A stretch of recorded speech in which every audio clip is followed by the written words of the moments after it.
ಇದೇನು ಸರ್ ಹೀಗೆ ಹೇಳ್ತಿದ್ದೀರಾ? ಜಯಾಂಜನೇಯ ಜಯಾಂಜನೇಯ, ನನಗೆ ಕಳ್ತನ ಮಾಡೋದಕ್ಕೆ ಕೈಕಾಲು ನಡುಗುತ್ತೆ, ಇನ್ನು ಕೊಲೆ ಮಾಡೋತಾ? ಅಯ್ಯೋ ಸರ್, ಅದು ನನ್ನ ಕೈಯಿಂದ ಆಗಲ್ಲ ಸರ್. ಅನ್ನ ಹಾಕಿದ ದಣಿನ ಯಾರಾದ್ರೂ ಸಾಯಿಸ್ತಾರ ಸರ್? ಲೇ ಗೂಬಾಳ್, ನಿನ್ನ ಕೈಯಲ್ಲಿ ಒಂದು ಸಣ್ಣ ಇರುವೆನೂ ಸಾಯಿಸಕ್ಕಾಗೋದಿಲ್ಲ ಅಂತ ನನಗ್ ಗೊತ್ತು. ಆಗೋ ಕೆಲ್ಸನ ಮಾತಾಡೋ ಅಂದ್ರೆ ನನಗೆ ಹೇಳ್ಕೊಡ್ತಾನೆ. ಆದ್ರೆ ನೀನು ಬಲೆ ಖತರ್ನಾಕ್ ಇದೆಯಾ ಕಣೋ, ಅದಕ್ಕೆ ಕಳ್ತನದ ಕೆಲಸ ಕೊಡ್ತಾ ಇರೋದು ನಿನಗೆ.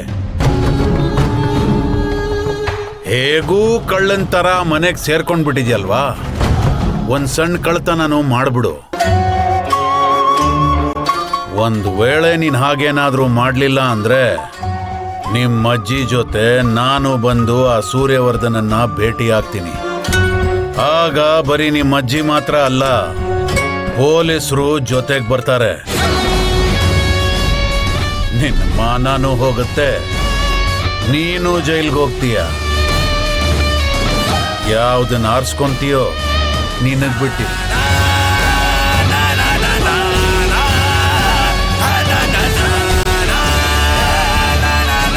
ಇಲ್ಲ ಸರ್, ನಾನು ಆ ಡಾಕ್ಯುಮೆಂಟ್ಸ್ನೇ ತಂದು ಕೊಡ್ತೀನಿ.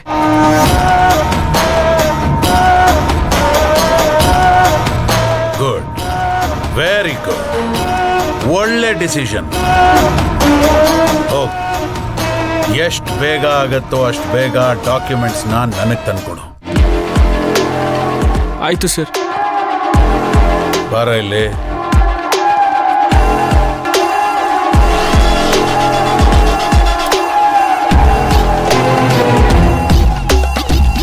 ಇದು ನಾನು ನೀನು ಕಮ್ಯುನಿಕೇಟ್ ಮಾಡೋದಕ್ಕೆ.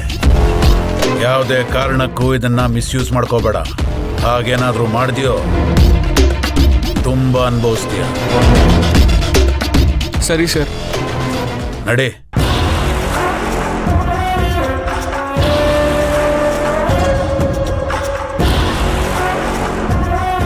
ಸೂರ್ಯವರ್ಧನ, ಮಾಡ್ತೀನಿ ನಿನಗೆ. ನೀನದು ಹೇಗೆ ನಿನ್ನ ಕೆಲಸ ಮಾಡ್ಕೊಂತೀಯೋ ನೋಡೇ ಬಿಡ್ತೀನಿ.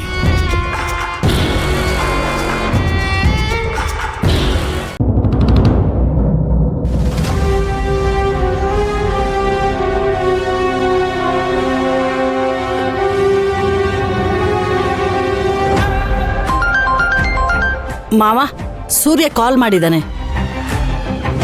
ಸೂರ್ಯನ? ಹಾ ಮಾವ. ಅವನ್ ನನಗ್ಯಾಕಮ್ಮ ಕಾಲ್ ಮಾಡ್ತಾನೆ? ಗೊತ್ತಿಲ್ಲ ಮಾವ, ನೀವೇ ಕೇಳಿ ನೋಡಿ. ಈ ಮುನೇಂದ್ರ ಮಾಡೋ ಕೆಲ್ಸಗಳಿಗೆ ನಾನು ಯಾರ್ಯಾರ್ದೋ ಫೋನ್ ಕಾಲ್ ಅಟೆಂಡ್ ಮಾಡೋ ಹಾಗಾಯ್ತು. ಕೊಡಿಲಿ. ಏನಪ್ಪ, ಬೈ ಮಿಸ್ಟೇಕ್ ನನಗೆ ಫೋನ್ ಮಾಡ್ಬಿಟ್ಟಿಯೋ ಹೇಗೆ? ಇಲ್ಲ, ನಿಮ್ಮ ಹತ್ರ ಮಾತಾಡಬೇಕಿತ್ತು, ಅದಕ್ಕೆ ಫೋನ್ ಮಾಡಿದೆ. ನನ್ನ ಹತ್ರನಾ? ಏನ್ ಸಮಾಚಾರ? ಅದೇ, ನಿಮ್ಮ ತಂಗಿ ಮದುವೆ ವಾರ್ಷಿಕೋತ್ಸವದ ಸಮಾರಂಭದ ದಿನಾಂಕ ನಿಗದಿ ಆಯಿತು, ಅದನ್ನು ತಿಳಿಸೋಣ ಅಂತ ಫೋನ್ ಮಾಡಿದೆ. ಇದರಿಂದ ನನಗೇನು ಉಪಯೋಗ? ನಿನ್ನ ಸಮಾಧಾನಕ್ಕೆ ಹೇಳಬೇಕು ಅಂತಂದ್ರೆ ಹೇಳು. ದಯವಿಟ್ಟು ಹಾಗೆಲ್ಲ ಹೇಳಿಬಿಡಿ. ಮುಂದಿನ ತಿಂಗಳು 21ನೇ ತಾರೀಕು ಶಾಂತಿ ಹೋಮ, ಜೊತೆಗೆ 51ನೇ ವರ್ಷದ ಮದುವೆ ವಾರ್ಷಿಕೋತ್ಸವದ ಸಮಾರಂಭ ನಮ್ಮ ಮನೆಯಲ್ಲೇ ಇಟ್ಕೊಳ್ತಾ ಇದ್ದೀವಿ. ನಾನಿದನ್ನು ಬರೀ ಫೋನಲ್ಲೇ ಹೇಳ್ತಾ ಇದ್ದೀನಿ ಅಂತ ಅನ್ಕೋಬೇಡಿ. ಆಮೇಲೆ ಶಾಸ್ತ್ರೋಕ್ತವಾಗಿ ಬಂದು ಕರಿತೀವಿ. ಮುಂದಿನ ತಿಂಗಳು 21ನೇ ತಾರೀಕು ದಯವಿಟ್ಟು ಬಿಡುವಾಗಿಟ್ಕೊಳ್ಳಿ. ಸಾಧ್ಯ ಇಲ್ಲ. ಯಾವತ್ತು ಆ ಸತ್ಯಮೂರ್ತಿ ನನ್ನನ್ನ ಆ ಪಂಚಾಯತಿ ಕಟ್ಟೆನಲ್ಲಿ ಅವಮಾನ ಮಾಡಿದ್ನೋ ಆವತ್ತೇ ನಾನು ಎಲ್ಲ ಸಂಬಂಧಗಳನ್ನು ಕಡ್ಕೊಂಡ್ಬಿಟ್ಟೆ. ನನ್ನ ಪಾಲಿಗೆ ಅವರು ಕೇವಲ ಉಸಿರಾಡ್ತಾ ಇರುವಂತ ಹೆಣಗಳು ಅಷ್ಟೇ.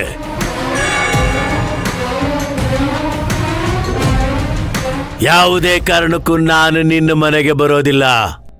ಹಾಗೊಮ್ಮೆ ಬಂದ್ರು ನಿನ್ನ ಶತ್ರುವಾಗೇ ಬರ್ತೀನಿ. ಯಾವುದೇ ಕಾರಣಕ್ಕೂ ಸಂಬಂಧಿಕನಾಗಿ ಬರೋದಿಲ್ಲ.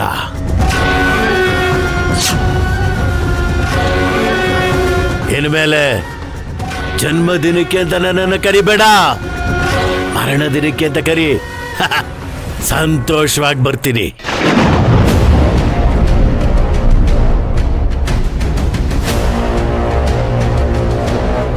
ನೋಡು, ಪದೇ ಪದೇ ನಾಟಕ ಆಡ್ಕೊಂಡು ಈ ವಿಷಯವಾಗಿ ನೀನ್ ನನಗೆ ಫೋನ್ ಮಾಡಬೇಡ.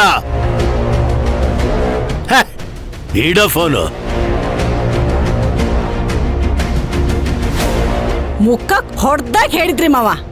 ಅಲ್ಲ ಮಾವ, ಈ ಊರಲ್ಲಿ ಇವ್ರು ಒಬ್ರದೇ ದೊಡ್ಡ ವಂಶ ಇರೋರಾಗಿ ಆಡ್ತಾರೆ. ಇಲ್ಲಿ ನಾವು ಒಂದಾದ್ಮೇಲೆ ಒಂದು ಕಳ್ಕೊಂಡು ನೋವು ಅನ್ಭವಿಸ್ತಾ ಇದ್ದೀವಿ. ಇವರು ಒಂದ್ರ ಮೇಲೆ ಒಂದು ಕಾರ್ಯಕ್ರಮ ಇಟ್ಕೊಂಡು ಸಂತೋಷ ಪಡ್ತಾ ಇದ್ದಾರೆ.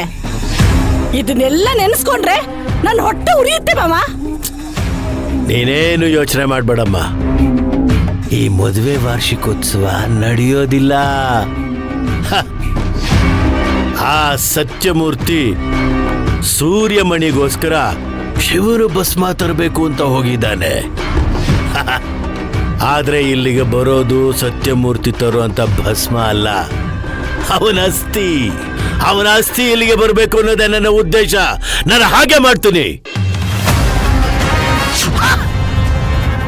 ಆ ಮದುವೆ ವಾರ್ಷಿಕೋತ್ಸವ ಎಲ್ಲ ಭಸ್ಮ ಆಗಿಬಿಡ್ಬೇಕು. ಭಸ್ಮ.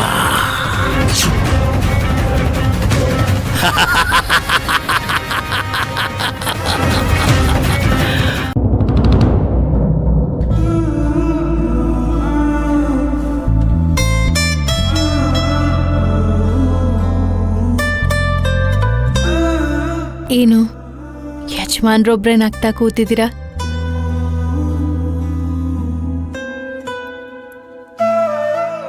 ಕಾಳಿಂಗರಾಯರ ಮನಸ್ಥಿತಿಗೆ ನಗಬೇಕು ಅಳಬೇಕು ಒಂದು ಗೊತ್ತಾಗ್ತಾ ಇಲ್ಲ ಸುಬ್ಬಿ. ಮದುವೆ ಮನೆನ ಸೂತಕದ ಮನೆ ಥರ ನೋಡಬೇಕು ಅಂತ ಆಸೆ ಪಡ್ತಾ ಇದ್ದಾರೆ. ಇಂಥ ಹೀನಾಯವಾದ ಆಲೋಚನೆ ಅವ್ರಿಗೆ ಹೇಗೆ ಬರುತ್ತೋ ಏನು. ಈ ದ್ವೇಷದಿಂದ ಯಾರಿಗೇನು ಲಾಭ? ತಂಗಿ ಮನೆನ ಸ್ಮಶಾನ ಮಾಡೋದಕ್ಕೆ ಹೊರಟಿದ್ದಾರೆ. ಇವರು ಇನ್ನೆಂಥ ಅಣ್ಣ ಇರಬೇಕು ನೀನೇ ಹೇಳು. ಇವರನ್ನ ನೋಡಿದ್ರೆ ನನಗೆ ನಮ್ಮ ಇತಿಹಾಸದ ಇಬ್ಬರು ಖಳನಾಯಕರು,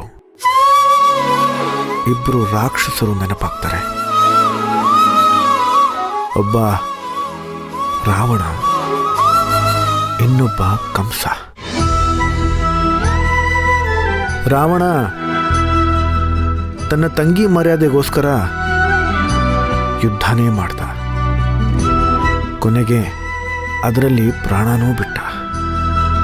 ಇನ್ನು ಕಂಸ ತನ್ನ ತಂಗಿ ಮಗುವಿನಿಂದ ತನ್ನ ಪ್ರಾಣ ಹೋಗುತ್ತೆ ಅಂತ ಗೊತ್ತಾದ ಮೇಲೆ ಅವಳ ಎಲ್ಲ ಮಕ್ಕಳನ್ನು ಸಾಯಿಸೋದಕ್ಕೆ ಪ್ರಯತ್ನ ಪಟ್ಟ. ಜೊತೆಗೆ ಅವಳಿಗೂ ಚಿತ್ರಹಿಂಸೆ ಕೊಟ್ಟ. ರಾವಣ ಮತ್ತು ಕಂಸ ಇವರಿಬ್ಬರಲ್ಲಿ ನನಗೆ ರಾವಣನೇ ಶ್ರೇಷ್ಠ ಸಹೋದರ ಅಂತ ಅನ್ನಿಸ್ತಾನೆ.